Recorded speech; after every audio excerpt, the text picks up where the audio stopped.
So when someone has a stroke, it can happen either on the right side of the brain or the left side of the brain.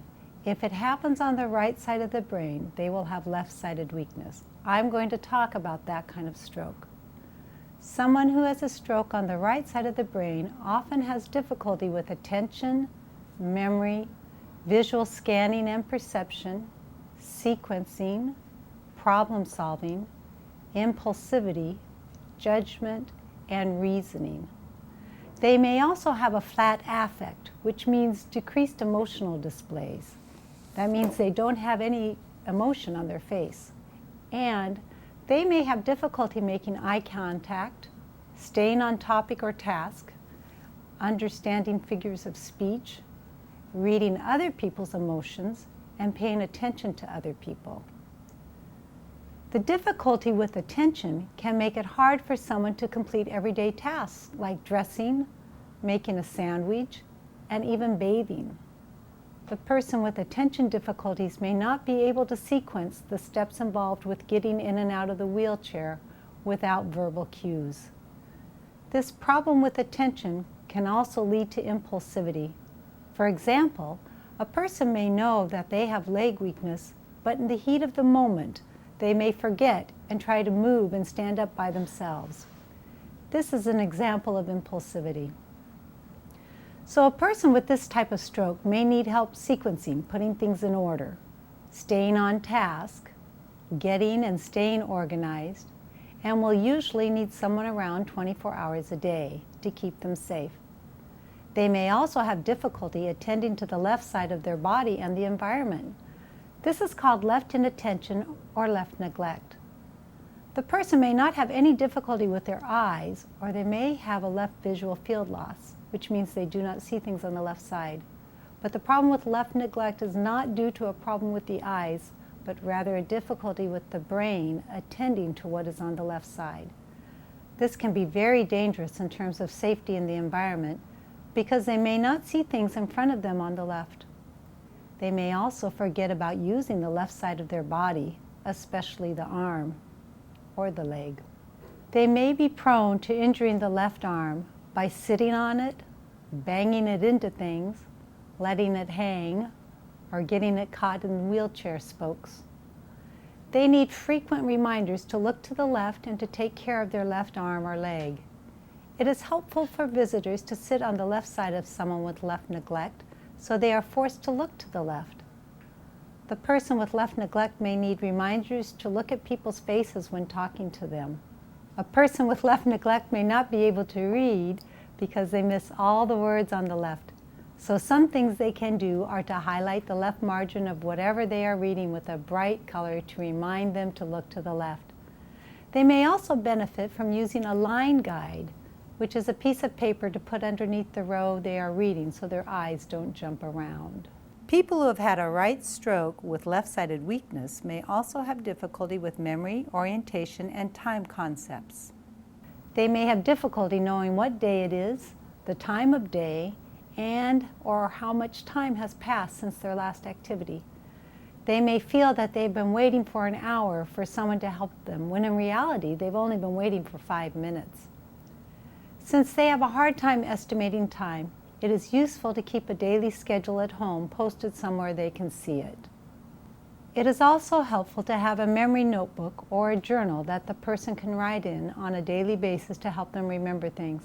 They will most likely need reminders at first to pull the notebook out at least once a day and write down what they've been doing. Once this person gets this habit established, it can be comforting to look back through the journal to see the progress they have made. At Rio, the speech pathologist will set this patient up with a notebook, but once they are at home, the family or caregivers will need to remind the person to pull it out and use it on a daily basis.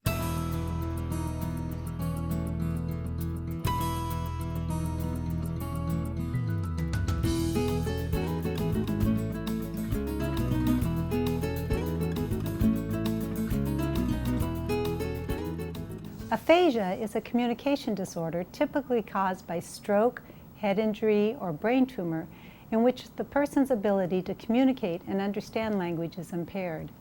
This affects speaking, listening, understanding, reading, and writing.